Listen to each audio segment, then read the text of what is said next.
ప్రభువునందు ప్రియులారా, మీ అందరికీ ప్రభువైన యేసుక్రీస్తు నామమున శుభములు. నిద్రలేమి చేత బాధపడుతున్నారా? ఈరోజు సర్వసాధారణంగా అనేక మందిని బాధ పెట్టేది ఇన్సామ్నియా లేదా నిద్రలేమి. ఈ నిద్రలేమి వల్ల అనేక మంది తమ పనిలో చురుకుగా ఉండలేకపోతున్నారు. మనము ఎంత చక్కగా నిద్రపోతే అంత చక్కగా మరుసటి దినాన్ని పని చేయగలం. ఇప్పుడు మనకు నిద్ర మరుసటి దినంపై ప్రభావం చూపుతుంది. కానీ బైబిల్ కాలంలో సాయంకాలము నుండి సాయంకాలం వరకు దినము ప్రారంభమవుతుంది.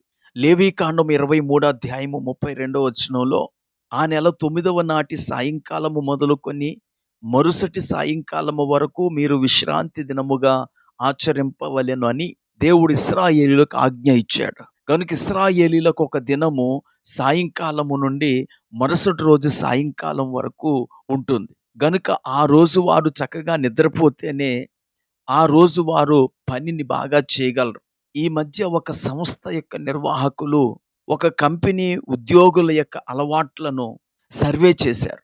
వారు సుమారు 35,000 మంది నాయకులను సర్వే చేయగా వారు కనుగొనినది ఏమిటంటే, ఒక ఉద్యోగికి సీనియారిటీ ఎంత ఎక్కువగా ఉంటే వారు రాత్రికి అన్ని ఎక్కువ గంటలు నిద్రపోతారని వారు కనుగొన్నారు. దీనికి కారణం సీనియర్లైన ఉద్యోగుల కింద ఎక్కువ మంది పనిచేయటం కాదు. ఆ సీనియర్లు తాము సమర్థవంతంగా పనిచేయటానికి ఎక్కువ సేపు నిద్రపోవాలనే విషయాన్ని తెలుసుకున్నారు అని వారు చెప్పారు.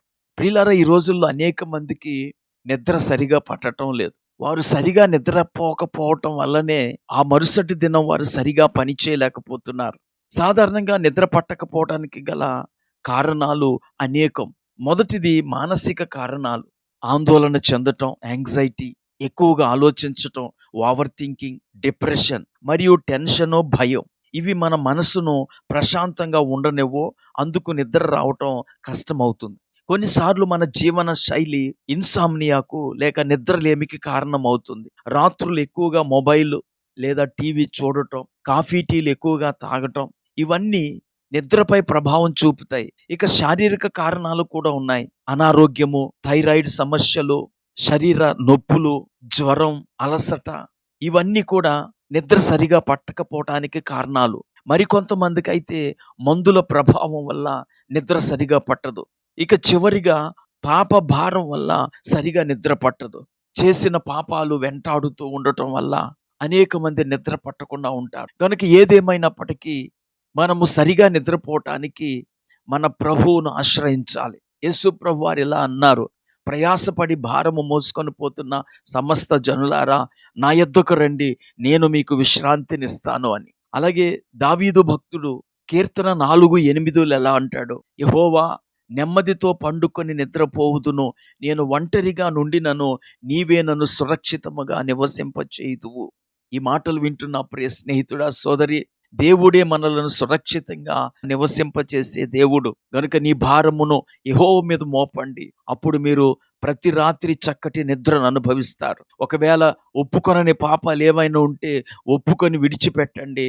ఎప్పుడైతే మీ పాపములు పరిహరించబడతాయో మీపై పాప భారము తొలగిపోయి మీకు సుఖ నిద్ర కలుగుతుంది. ప్రార్థన చేసుకుందాం. కృపా కనికరము కలిగిన మా తండ్రి, నీకు వందనాలు. ఈ మాటలు వింటున్న మా వీక్షకులలో ఎవరైనా నిద్రలేమి చేత బాధపడుతుంటే ఇప్పుడే వారిని నీ రక్తము చేత కడిగి స్వస్థపరిచి వారి భారాలు, శారీరక అనారోగ్యాలు, వారికి ఉన్న ఒత్తిడులు, డిప్రెషన్ తొలగించి సుఖనిద్ర దయచేయమని యేసుక్రీస్తు నామమున ప్రార్థించి వేడుకుంటున్నాము. ఆమేన్.